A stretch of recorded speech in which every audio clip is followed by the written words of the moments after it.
My name is Steve Younger. I'm Vice Chair of the Historical Society of the New York Courts. I want to thank everybody for coming tonight. The Historical Society is a group that our dearly beloved Chief Judge Case founded to help preserve the history of the courts. And we do various programs on court-related issues. And today we're very fortunate to have two of our most illustrious lawyers in New York City do a conversation about their careers. And this couple of lawyers are also a couple, husband and wife, Reardon and Patricia Hynes. So first, a welcome and applause to our Thank you.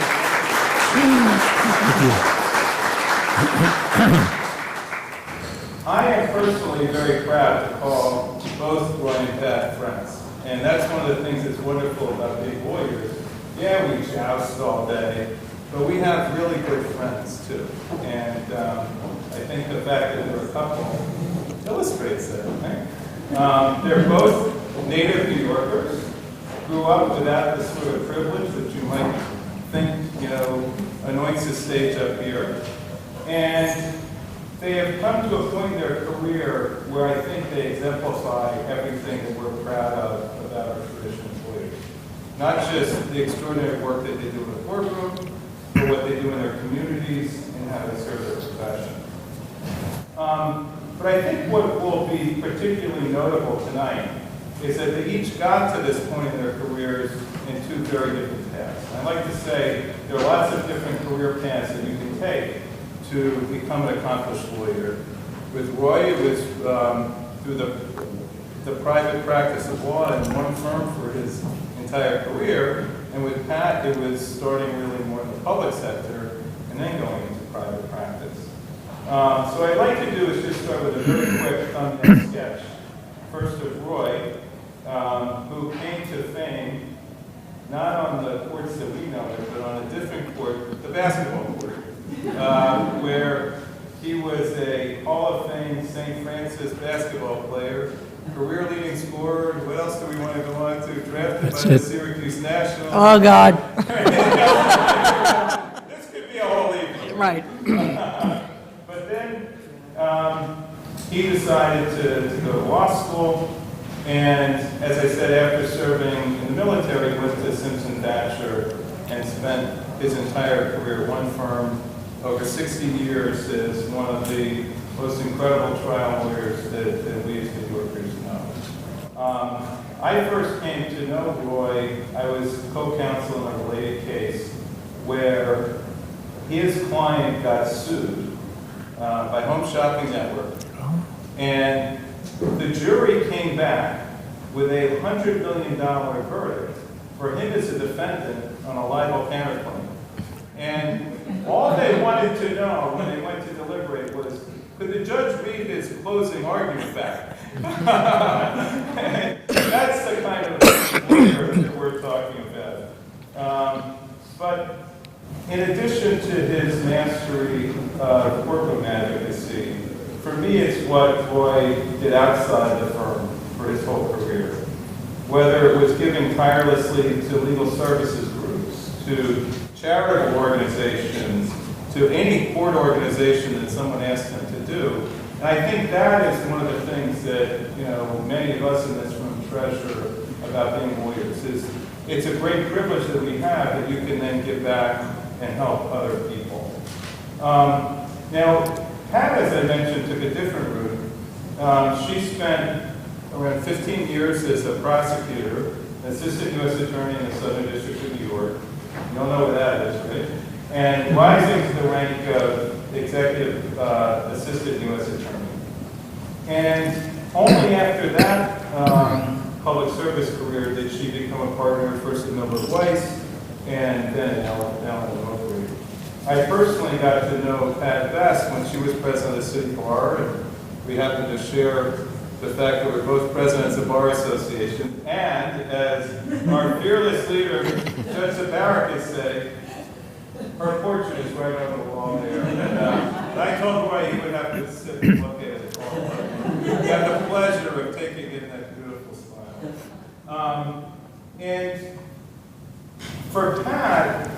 she was one of the real pioneers as a woman lawyer. And she was someone who many lawyers looked up to as a mentor throughout her career. And just like Roy, she has served on every board imaginable while still finding time for a thriving law practice. So Pat and Roy, you are two of our profession's finest, and we're very fortunate to have you share your career stories in what's going to be a dialogue this evening. I have a few thank yous. I want to thank the Young Lawyers Committee of the Historical Society, particularly its co-chair, David Goodwin, who will lead the moderation tonight. I want to thank our host, the New York City Bar, and most particularly its Young Lawyers Committee, which has helped co-sponsor this event. And also the law firm of Simpson Thacher Bartlett, one that Roy knows quite well, for their very, very generous support of this evening. So with that, let me turn it over to David.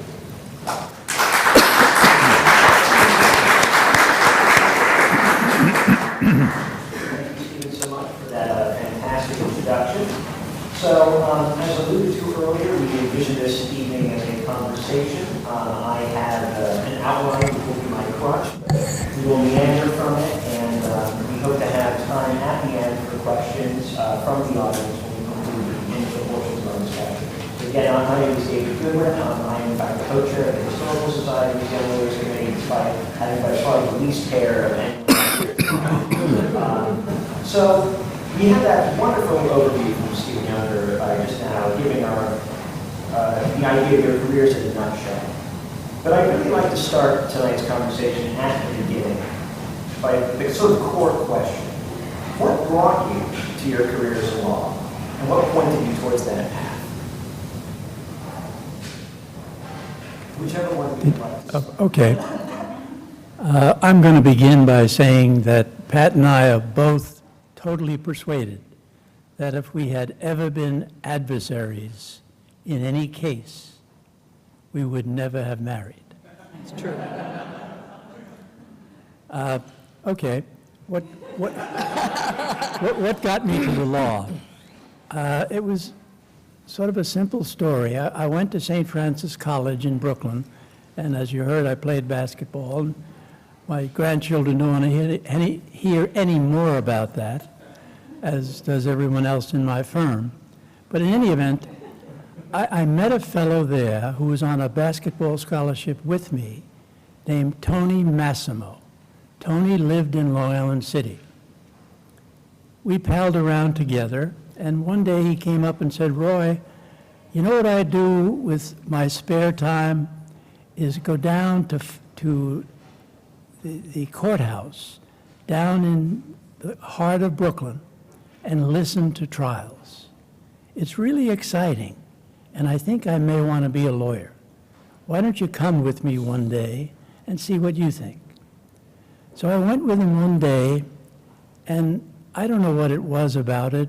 It was probably the same competitive thing that I experienced in sports, but I liked what I saw. I liked the way the lawyers behaved. And even after Tony left school after the first year, I kept going to court to watch the lawyers, to watch the judges and the parties. And I just became more enamored of the idea of maybe I could be a lawyer. There were no lawyers in the Reardon family, far be it. My dad was a printer, basically. He worked in a print shop at Fordham University. And when the Depression came, and I was born, incidentally, just so you know it, I was born in 1929. My birthday is next Thursday. I'm going to be 88 years of age. I spent 60 years at Simpson Thacher, and I loved every single minute of it. It was challenging. It was exciting. Every day I came in with anxiety. Now, that can be bad for you if you take it too seriously, but it's part of the way of life for a lawyer.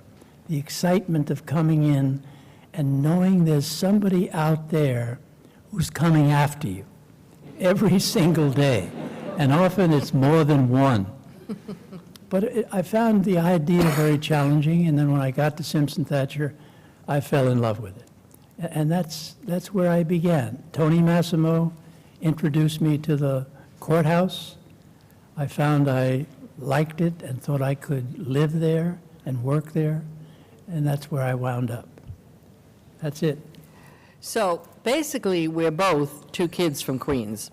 And I was a middle child, very blue-collar background, the first in my family to go to college, much less law school.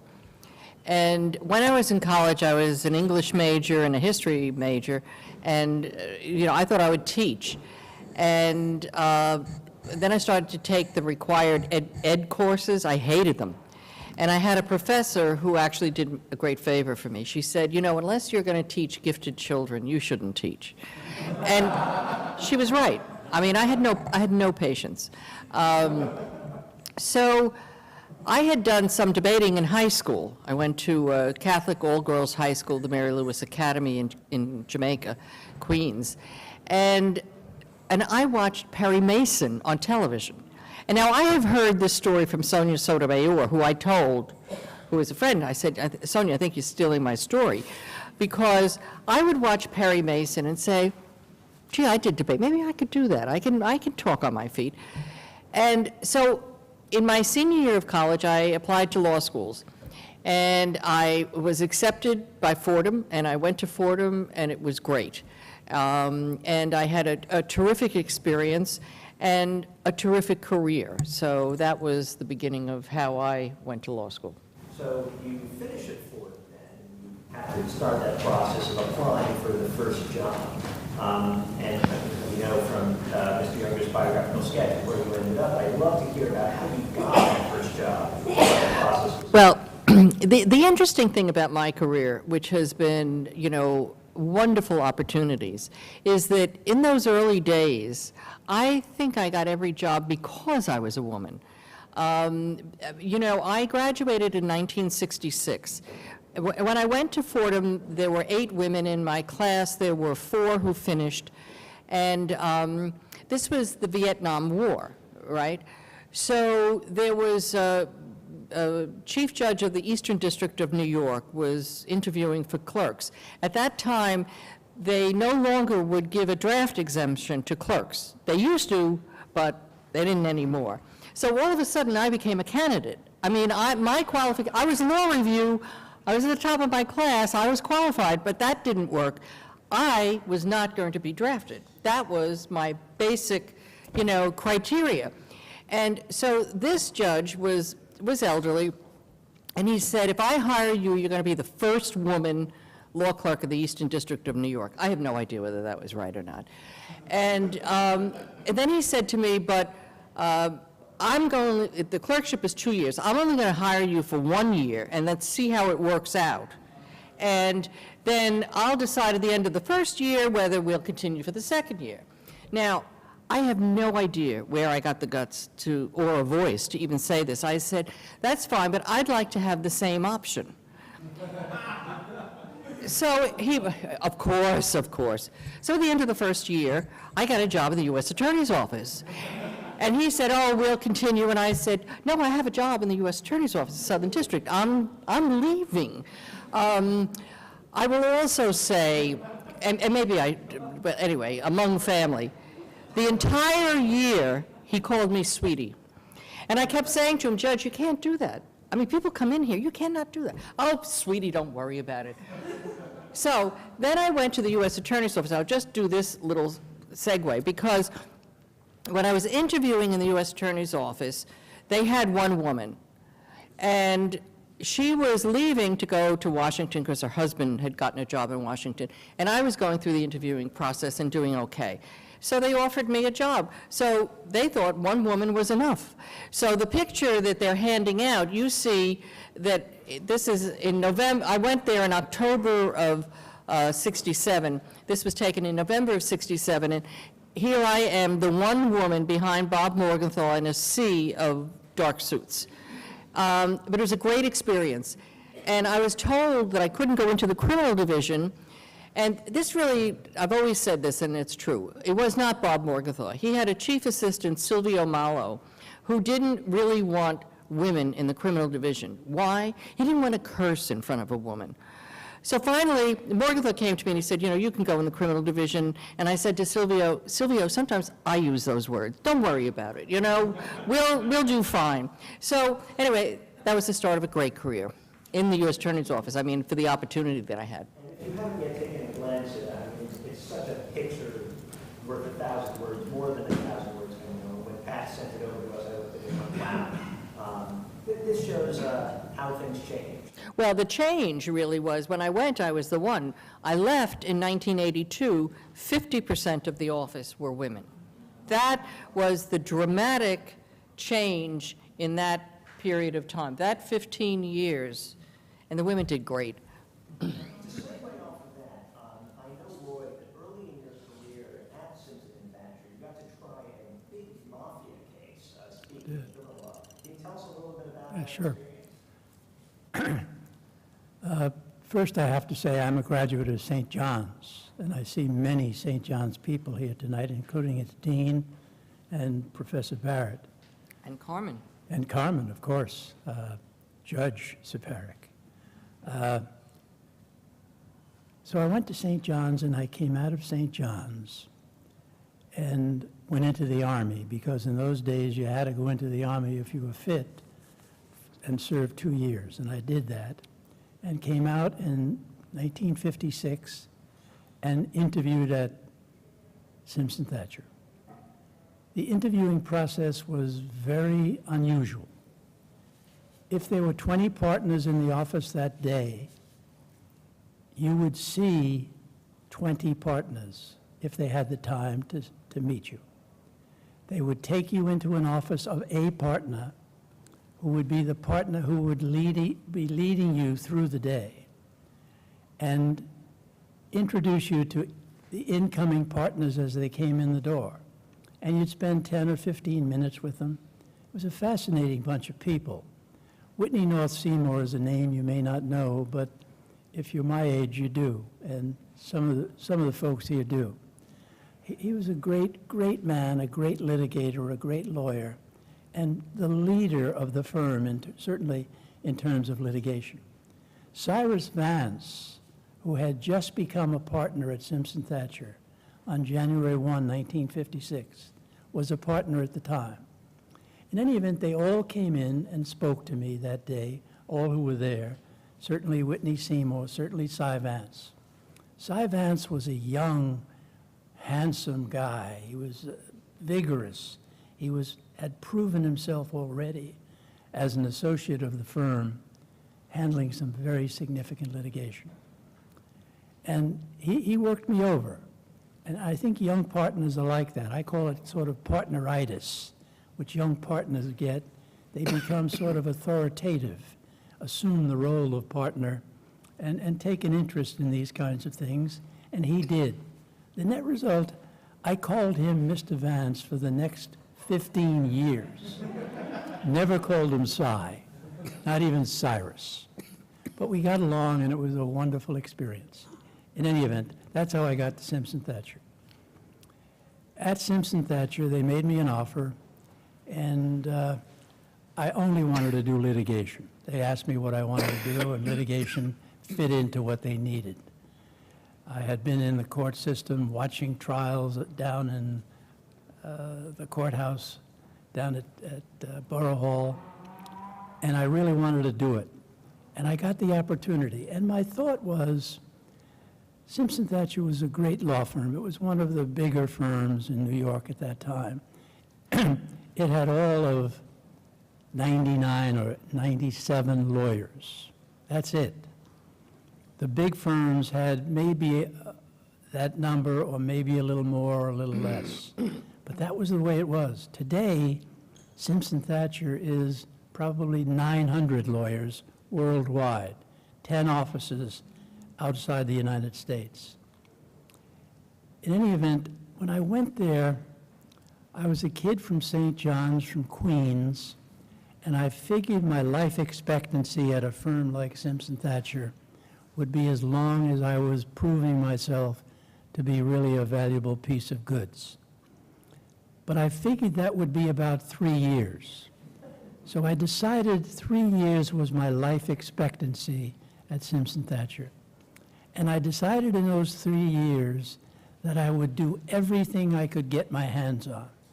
I would take every piece of what other associates thought was not moving them in the right direction, and I would do it if I could get a chance to do it myself, to be number one on a piece of legal business representing a client. And I was fascinated by that, and I fell in love with Simpson Thacher. They paid, I'm going to tell you how much I made to start, and you'll be astonished considering today, I think the Wall Street going rate for incoming associates is $180,000 a year. I made $4,500 my first year. When I made $10,000, I was almost shy about answering the question, how much money do you make down there? Because I thought it was too much. In any event, The Gambino case. you want to get to the Gambino case. My wife always reminds me to stay on topic, for which I am very grateful. Mike Seymour was Whitney Seymour's son.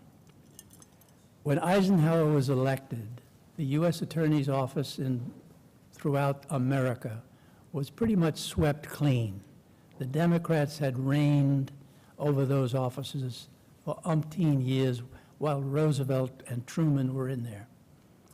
When Eisenhower was elected, there was almost a clean sweep of the offices in the district attorney's offices in southern, eastern, everywhere. And Mike, immediately upon the Eisenhower election, joined the U.S. Attorney's Office in the Southern District, became a superb assistant. I tried a case with him. He was really good, could really speak. And he called me one day. He came back to the firm after serving 2-3 years and called me and said, Roy, I've got a request from a judge in the Southern District, Judge Bix, and he has a case in which he needs 2 pro bono lawyers to represent indigent defendants. It'll take about 3 weeks. Would you like to do it? I said, yes. What else could I say? He was Whitney's son. And I took the case.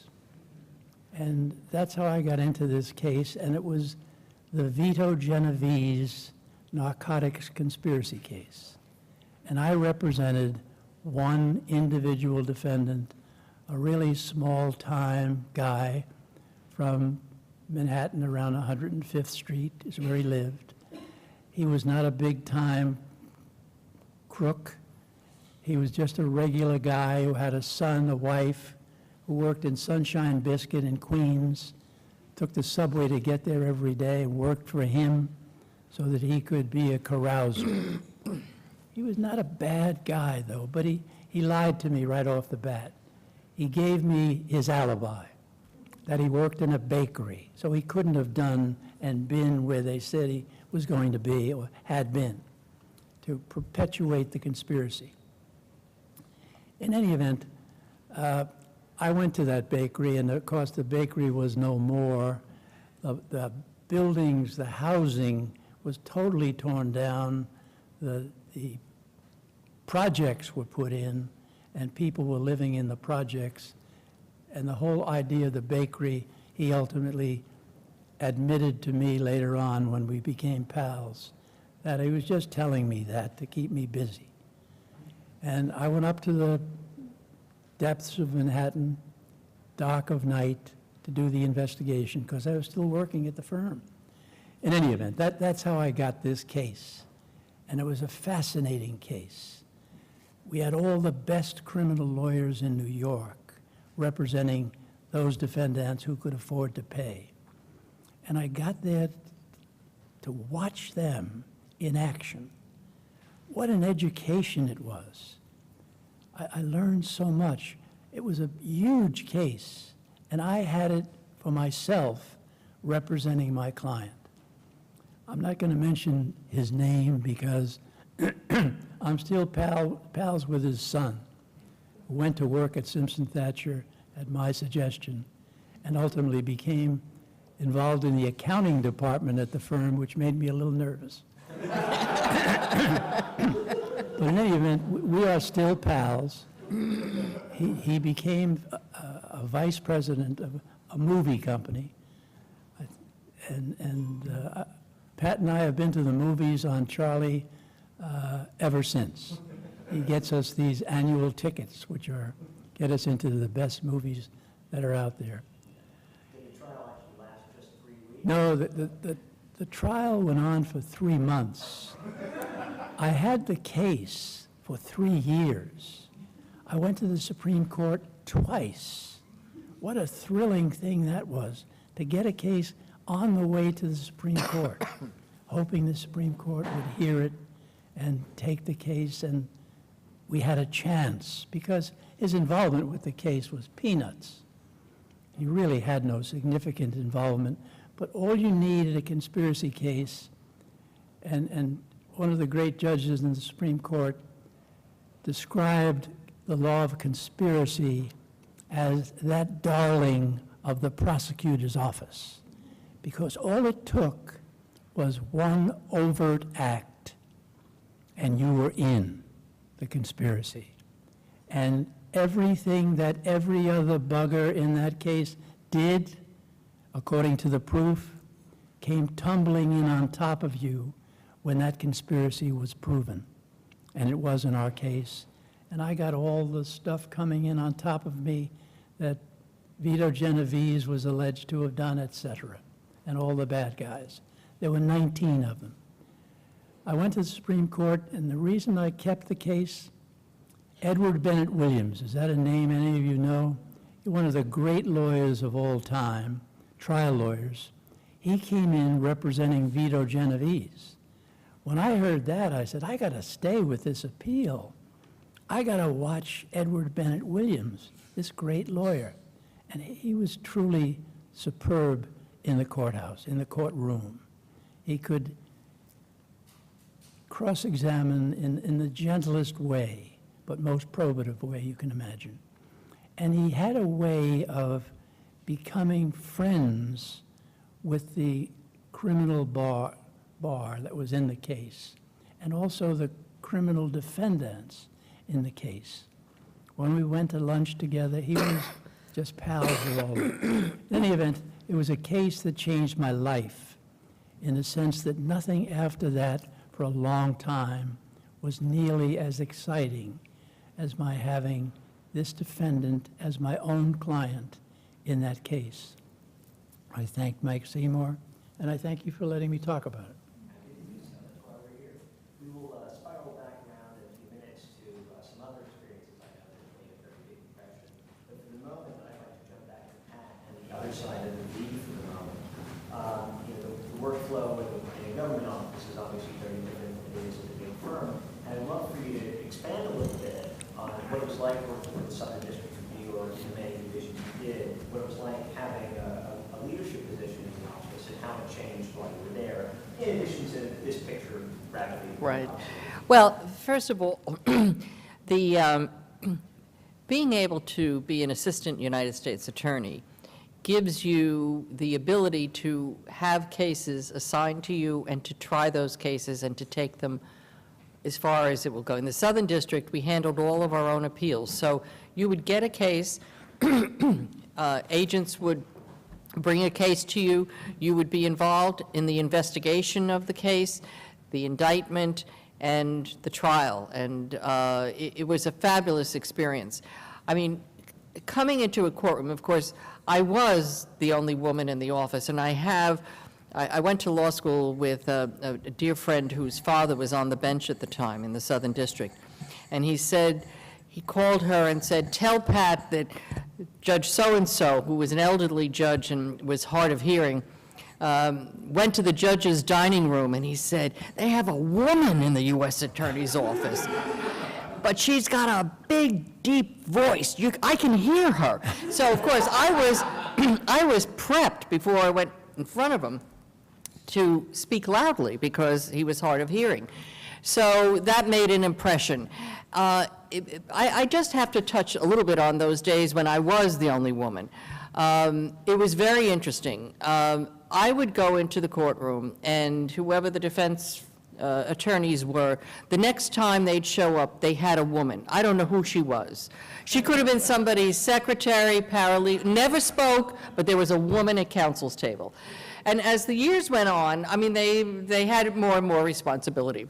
And it's funny, I was in a case in San Jose. I was representing the city of San Jose, and the lawyer for one of the defendants came up to me and he said, Pat, I'm bringing an associate in. I want to give her an opportunity to cross-examine. Will you please go easy on her? I said, well, it depends upon whether it's in the interest of my client, but, you know, women could see that I was in a courtroom doing it, and they felt that they could do it. And a lot of the judges said to me that they, as the years went on, they had women law clerks, and they'd say, go down and see Pat, see what she can do. You can do that too. And so, you know, the women started to understand that they could do this just as well, if not better, than some of their colleagues. And it was a tremendous experience because it's not like you're the lowest person on the totem pole. You're it. You're doing it yourself. Terrifying, terrifying. I mean, you start off with the small cases, but then you get to the larger and larger cases, as I did. So I don't think you can duplicate that experience. And there are very few offices where you can duplicate it. It's usually a government office, or the Legal Aid Society, or the district attorney's office, where you get the full-on responsibility and you sink or swim on the basis of what you do. And it's tremendously demanding. Doing litigation is tremendously demanding. Lots of areas of the law are demanding, but litigation is demanding. And so I was fortunate, and there again, I think that it was an advantage to be a woman. The defense attorneys were a little afraid to beat up on me too much in front of a jury, you know? And I tried this case, the big land fraud case, and Peter Fleming, who was a Curtis Millay, and John Sprizzo, his partner, who later became a judge, were among the defense lawyers. That was a case where it had a whole array of defense lawyers. And the interesting thing is that Peter and John both interviewed me to come to the U.S. Attorney's Office. And they recommended that Bob Morgenthau hire me. And we went through this trial, and Peter was a superb trial lawyer. 6'4" or 6", gorgeous. You know, the juries were drooling over him, you know? And at the end, he used to cry in his summations. So I said, Peter, you cry in your summation, and I'm going to hand you a handkerchief. And of course, I was like 5'2", and I'd stand next to him and look up, and I mean, the jury knew that it was, you know, and I won. And Peter said to John, I told you we shouldn't have hired her. I mean, so it was great that you could get to the point where you are doing combat with the giants of the trial bar. And it was a great experience. And do you feel like that was an experience that the government kind of uniquely afforded you because you were put with Yeah, I don't think, you know, listen, the reality is in firms, small, medium, and large, they depend upon clients that retain them. The clients have a relationship, or you know, they've been friends with some lawyer and they decide that they want to retain that firm. That client doesn't want to be told that the most junior person on the team is going to argue the appeal. They just don't, that's not what happens generally. It's actually getting better because the firms are realizing that they have to give more responsibility. But the government jobs, and I'll just put in one pitch, pro bono work also gives you that opportunity. When you do pro bono work and you get the opportunity to represent a client, that is your client. And you get to go to court if that client has to be in court. So pro bono gives you a great opportunity to do work that you might not get in whatever firm setting you're in. So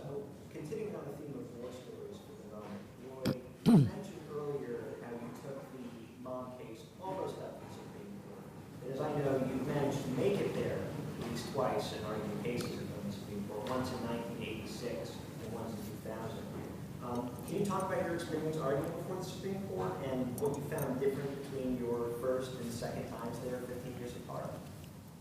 I've developed great respect for the staff of the Supreme Court justices, the clerks.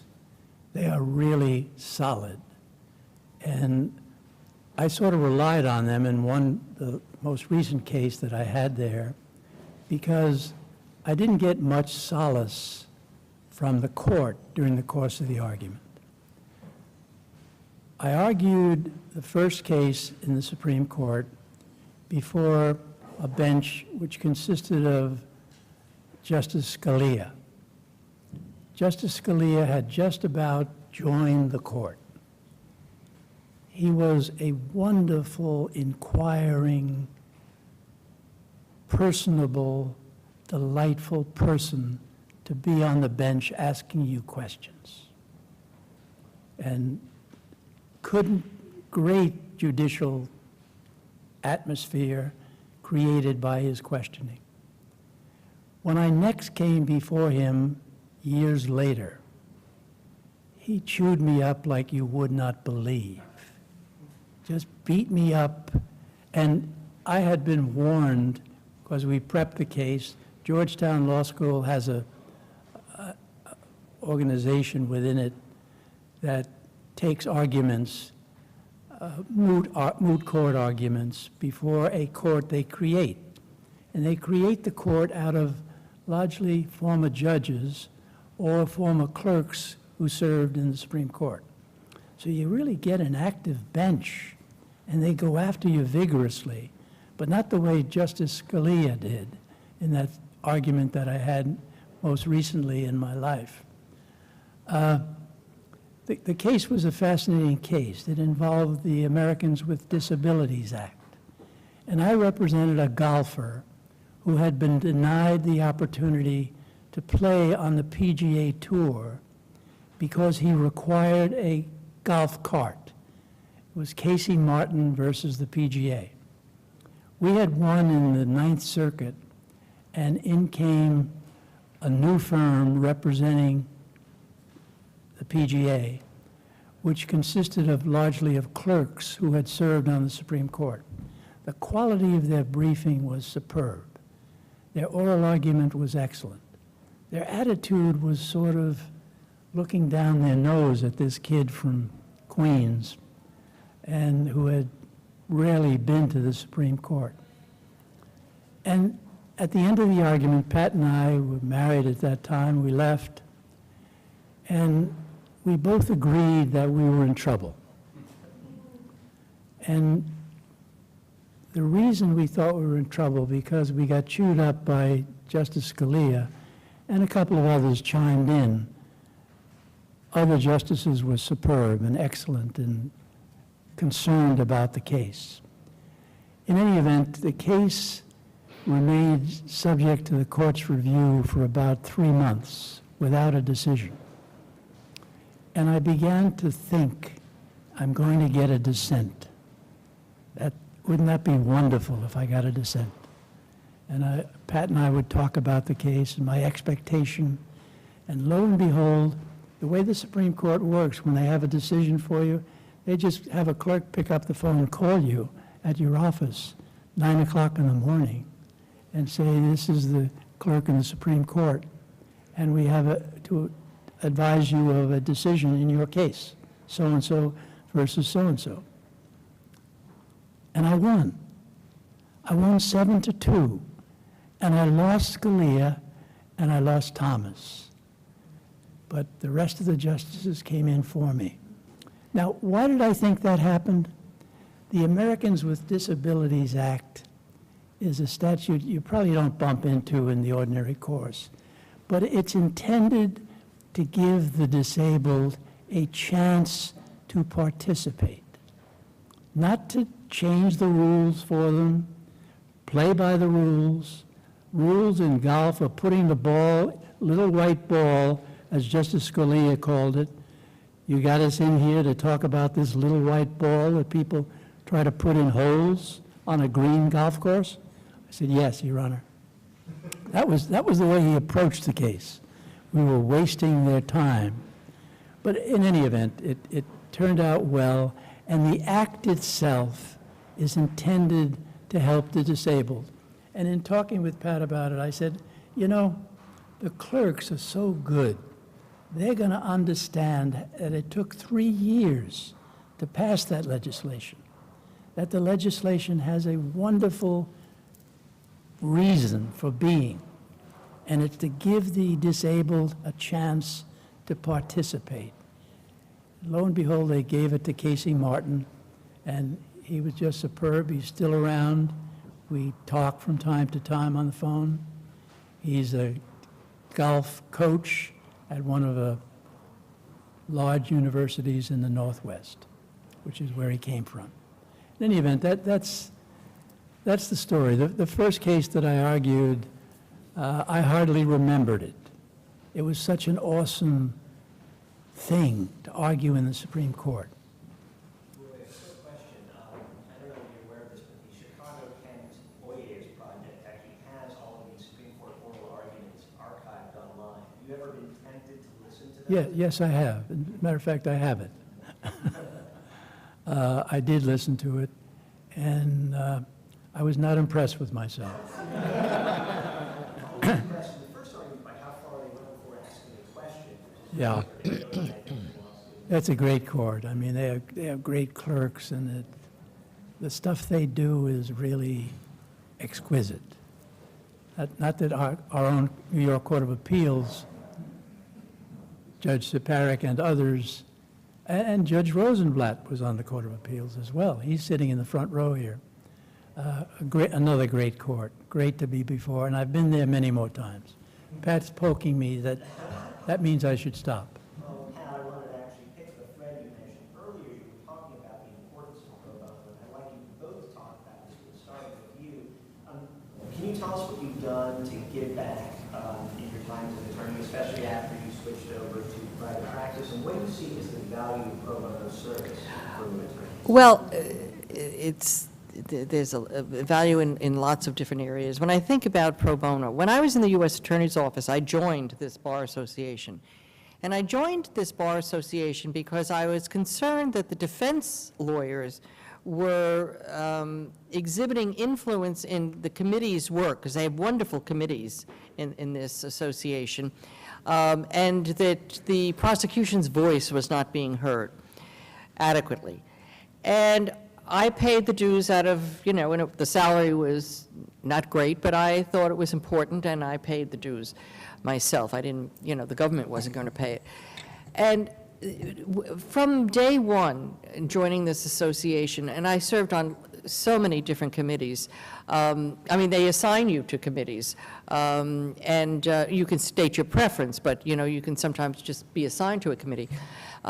You get to expand. You get out of your little pocket and office and group. You get to meet people who are good thinkers, many of them leaders in their firms, leaders in their areas of expertise, and some of them not leaders, but who are on their way up. And it's a great possibility and opportunity to connect with people. And to, you know, if you do the work, you impress them.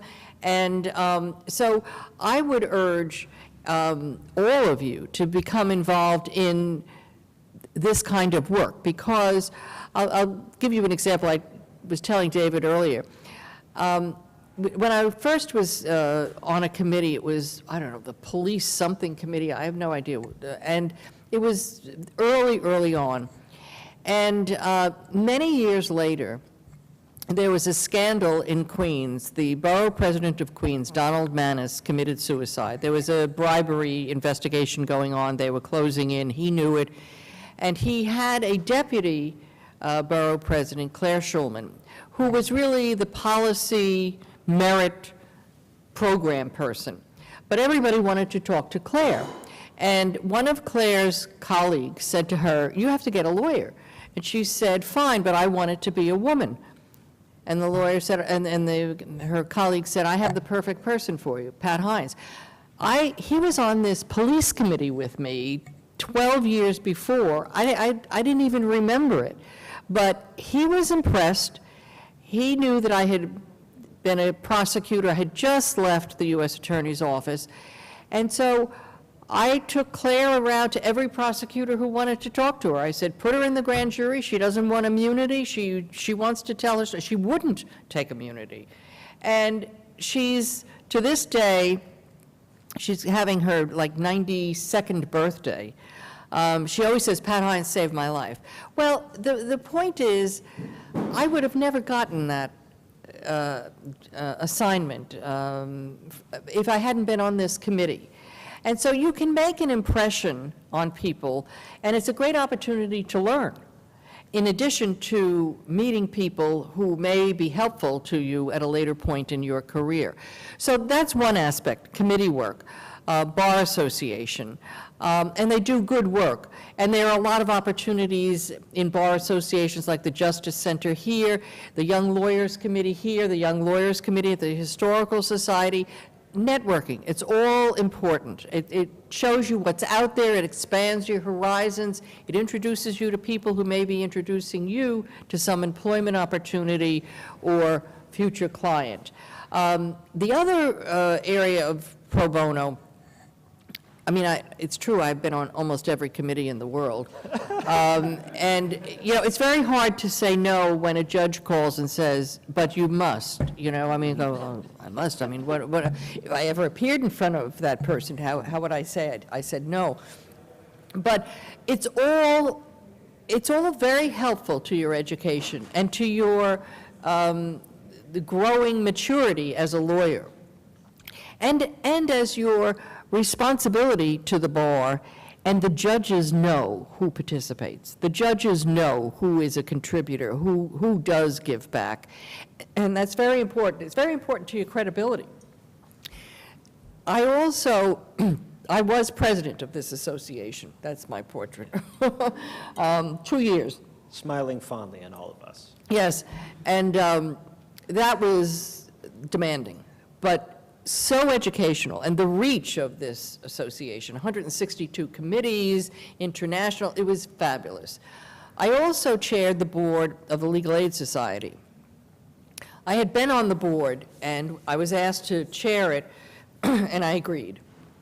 And 20 minutes after I agreed, the then president came in to me and said, we have a problem. I said, we have a problem? What's the problem?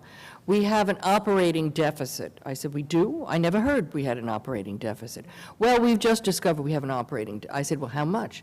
He said, oh, could be 9 million. I said, 9 million. Now, Legal Aid is a huge organization, 800 lawyers, you know, does incredible work, funded by the city, by, you know, private practice.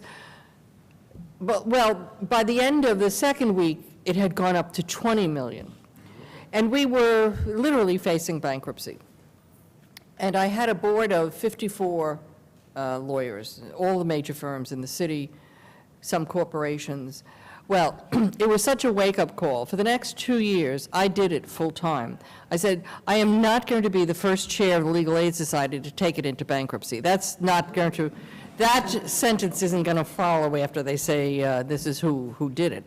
And that was the most amazing learning experience that I've ever had. I mean, I negotiated with landlords in Brooklyn to say, I can't, we're not going to stay in this space, we can't afford it. And he said, you have a lease and I'm not letting you out of the lease. I said, I'm moving on Friday. He said, you can't do that. I said, I am doing it. I got the legal aid people to get their vans and the trucks for the, you know, whatever they came, and we moved out. Landlord calls me Monday morning, goes, what did you do? I said, I moved out. I can't afford it. And I had given him 2 other options of law firms that wanted that space. So anyway, it was an amazing learning experience, but I'm not suggesting that you want to step into that at all. Negotiating with landlords there was so many sleepless nights, but serving on a board where you can make a difference and help is very important. So I think that it's very hard because, believe me, the practice is demanding, the time is demanding, and that is really what and, you know, the billable hours, the almighty billable hours that the firms, you know, demand and expect is very hard.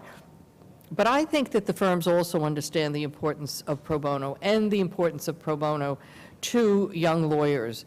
And it's, frankly, I think, a negotiating tool for you to use with your firm, because so many of the firms in New York do tremendous pro bono work, and they get it. And look at it as an opportunity. It's very good to do.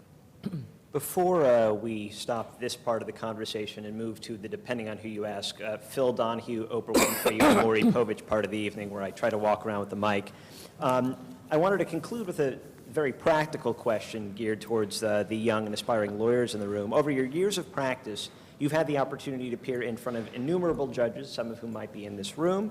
What advice would you give for new lawyers just starting their careers on the relationship between the bench and the bar, and do you have any tips? Rule number one, when a judge asks you a question, answer it.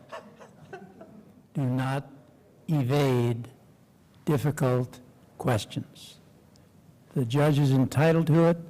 You will lose the respect of the judge if you do not respond to his or her question. That's rule number one. Be prepared. I don't mean 100% prepared. People say, I'm 100% ready to go. No, you've got to be 150% ready to go. 100 is not enough. You're not bleeding enough if you say you've got given 100%. We're going into an aspect of the profession which introduces you to a life that is really rough. I mean, when I'm on trial, nothing works in my body. The machinery totally turns off or behaves in extraordinary ways, not for the betterment of Reardon. So you've got to give it all, and there's no way around it. If you want to be a litigator, you've got to give it all, and you got to be ready to do it, face the pain. Now, how do you help yourself? By working your can off to be 150% ready. You can answer any question. You're not challenging the judge. You're just being responsive and knowledgeable. And if you have those qualities, you're going to hit a home run. The judge is going to love you. And whether it's a male judge or a female judge, it makes no difference. They will fall for your persuasive, knowledgeable presentation. And that's the way to get ready. I would just add to that never mislead the court. Never be cute. Never misstate a case and say it's in your favor and it's not. If you don't have credibility with that judge, first of all, it will get around. The other judges will know in a minute. And whatever you say, they will take with a grain of salt. And if it's a tough situation, you just have to acknowledge that it's a tough situation. And, you know, I remember being in a long trial with a judge. It was a very difficult trial, and the judge liked the defense case better than the prosecution case. And I remember standing up saying, I can tell you in that case where it's cited. It's in the second column, blah, blah, blah. And the judge said, if she said it's there, it's there. I've dealt with her enough. I know that she's telling the truth. You have to get the confidence of the court that what you are saying is accurate and that they can rely upon it. You can never embarrass the court, because there may be times where a judge has a huge caseload, a lot of pressure on them, and they accept an argument that you made in your brief. and it wasn't pointed out by the other side that you were a little slippery with that citation, and the judge uses it, and then the judge gets caught on appeal or whatever. It's terrible. Credibility after preparation and answering the court's question is paramount. There's a lot of nodding in the front row as that was being said, so I think everyone in the room concurs. I'm looking at Marilyn Marcus, our Executive Director / Timekeeper. Do we have time for some questions? So if anyone in the room has any questions for Pat and Roy, we'd love to hear them. Nothing is too silly, although I could see that Roy's last comment about trial preparation might have scared some of the aspiring attorneys in the room a little bit. But are there any questions for our two esteemed guests? Fantastic. This is an experiment, so Dan, let me know if you can't hear us. Hi. As two people who have probably seen and mentored dozens, if not hundreds, of young lawyers, what would you say is the most important aspect you look for in people who are just coming up and just starting their legal career that you look for as senior lawyers? That's a good question. And what you look for is the lawyer really ready? Has the young lawyer really gotten his or her arms around the case? Are they able to deal in a conversational way with you about the significant issues that the case presents to you, the partner? That's what you really look for. And there are ways that associates show that. They show it by talking about the case law. They show it by talking about who the judges were. Because a question partner will inevitably have when you come in with a case, who wrote the opinion? The Appellate Division First Department is a great court, wonderful judges.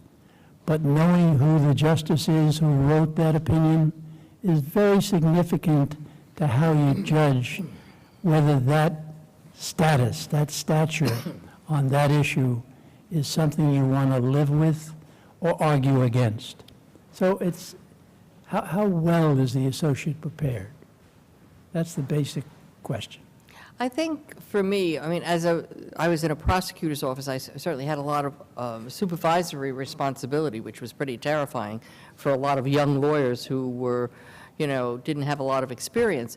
But what I look for is maturity, preparation, then maturity, good judgment, and a willingness to really dig in and do whatever needs to be done, and not take the shortcuts and not BS me. That's important. Any other questions? Judge? I'll start, if it's okay, with an observation, followed by a question, and I'm very curious to know what your answer is, given that the combined experience here is significant. The observation is that Roy Reardon and Pat Hynes are here because not only are they the best, but because we value and honor them and respect them and have affection for them. In contrast to big-time lawyers who more frequently go by the name killer lawyers and wind up on the front page of magazines as killer lawyers, who may attract clients or maybe not. I'll just make one little observation on that. When I had seen a so-called killer lawyer in my years on the bench, my reaction was, be very careful, don't let your dislike of this person affect your ruling. I have to tell myself over and over and over again. Here we have something on the other side of the fence. And experience shows that during the years on the bench, the lawyers were very well behaved, they were in their best behavior. I've seen more recently, and I want to know whether you share this perception or whether my perception is either wrong or unusual, that the notion of lawyers being killers, to my mind, may have been increasing over the years, in contrast to when you started. And Pat, you described how you and Peter Fleming, you could make a joke with them, you go out to dinner. It's like tennis players really duking it out, but at the end of the day being friends and having a drink. Has that have those relationships changed over the years? I would like to believe that it's the same. But I'm just wondering from your side of the bench, whether you have seen a difference from what had been hard-fought congeniality, conviviality, toward what looks like, at least on the outside, to be killer lawyers who act disrespectfully toward one another. And I think that's a very important question, because the folks out here are entering the profession and may be interested in your observations on that. Wonderful question, Judge. In a nutshell, let me say this, that I think one thing I believe in, and I wrote this to the New York Law Journal one time when a major firm literally went out of business. I didn't have the vaguest idea why they did it. But there is a lot of talk, a lot of sentiment out there today about the pursuit of the dollar. One of the things that is sort of slipping off the edges of the dish is that we are a profession. It's unique. We must be special. There should not be this kind of slippage that Judge Rosenblatt is talking about. And I honestly see a very limited amount of that in the profession. And what I said in this article was, I believe that partners are no less bound together than brothers and sisters. When I fail, they carry me. When I succeed, my success is theirs, because it has been attained in the firm in which I have enjoyed their presence. That's got to be the way we look at relationships within law firms. It's got to be the way we look at the behavior of lawyers. There's a lot of flamboyance out there today, and you've probably seen it. And being nasty in the courthouse can get you publicity, but it can also create a very bad aura for your future ability to persuade judges. So I think it's something that I don't see that much of, Judge, and I hope I see less. I think that for me, in coming through, and I was trying cases, I think that there were some lawyers, not many, who thought that if they got under your skin, it would be a benefit to them. You know, they'd unnerve you, they'd, be nasty, they'd pass comments. I was a woman, I won't bore you with some of the comments. I chose to ignore it and kind of laugh at them because I wasn't gonna let it get to me.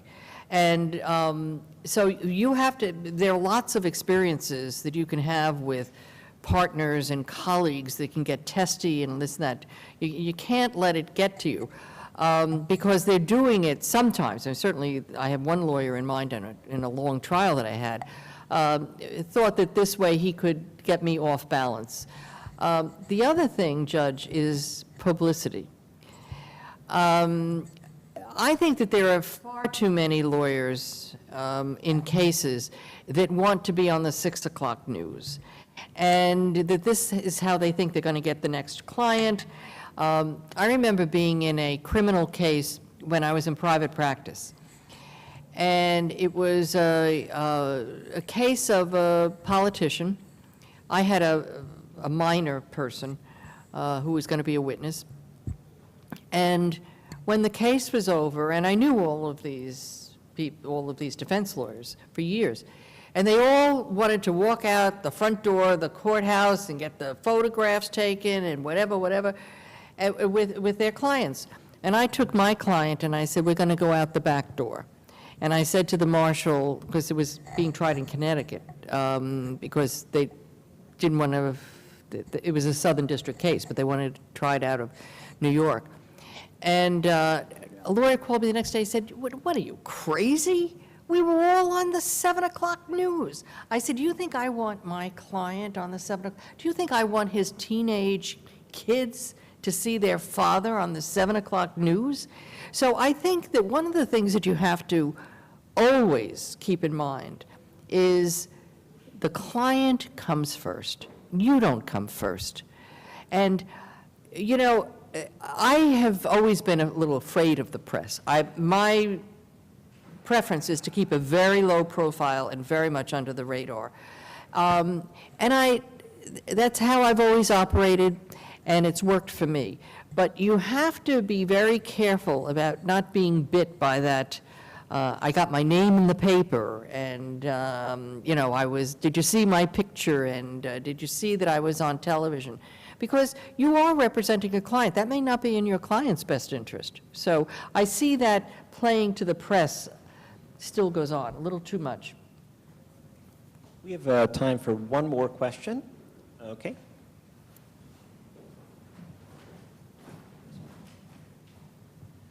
First, thank you for sharing experience to us. And my question is, as you started with your legal career, have you made any mistake, and maybe the partner will got unhappy with that? How you passed that mistake? I missed, David, the last part of it. I didn't quite hear it.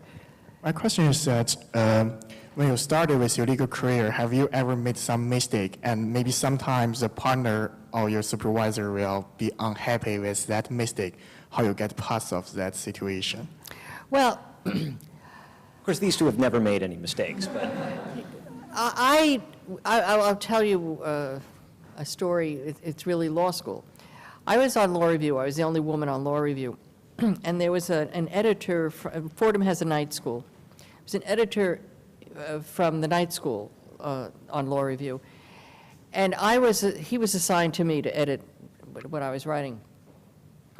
And he was in the Navy, and he didn't think women should be in law school, and I couldn't do anything right. I just, you know, whatever I wrote, whatever I revised, it was just never going to. And finally, the other guys on the law review went to him and said, you got to stop that, you know? You're going to run into it. People are under a lot of pressure. Sometimes it's just their personality. Sometimes they have problems at home or whatever. And you just have to try to get above it.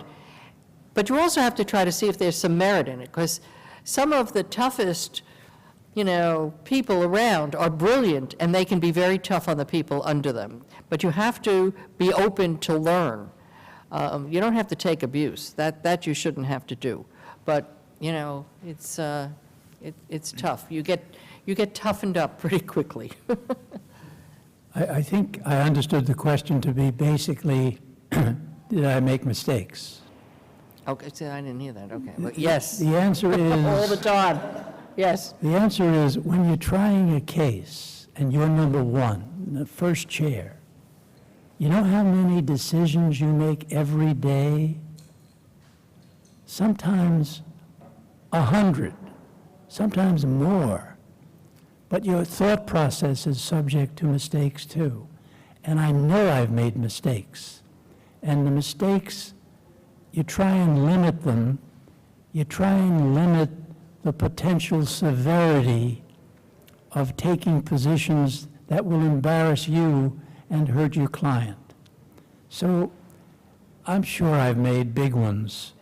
I don't know what they all are, and I don't remember them as I sit here, but I will confess to making mistakes, because the profession I chose was to be put in a position to make judgments many, many times every single day of your professional life. And you're going to make mistakes because you're human.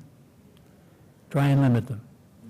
I mean, you will make mistakes, and we have all made mistakes. I mean, you put a witness on the stand and the turns 180 degrees, you want to kill yourself. You know, or, you know, start saying things that you never heard before. So that is also learning to deal with it, and, you know, or that you missed a case. That was always my fear. if I didn't get if I didn't get the case that I should get. And I'll tell you one quick story. I was in a mid-air collision case for the government. I was trying this mid-air collision, still the toughest trial I ever did. And the Department of Justice had an aviation unit. They wanted to come up and try this case. They had pilots and whatever. There was a whole aviation bar. And here I am. I look 18, you know, and I'm, you know, going to try a mid-air collision. The air traffic controllers who I was representing didn't even want me. They wanted the guys from Washington, right? So I got into that case, and I just, they cited a case, and I said, I don't think that's right. And I went back, and I found the case, it wasn't right, which is the example of you're going to get caught. And then I found a case that was really on all fours, because I was trying to change the venue out of the Southern District of New York. And I kept reading it, saying, I must be mistaken. This is really right on all fours. How could they not get this? And I wasn't mistaken. You know, they just ignored it. But, you know, you have to know that at some point you're going to miss something. You're going to miss it. And you just have to forgive yourself and go on. Learn from it. That's all. And it's a great thought. It's also for what harmless error is always to be thanked. Pat and Roy, thank you so much for taking your time to be here You're tonight. welcome. It's been an absolute pleasure. If you could all please give a round of applause for our two distinguished guests.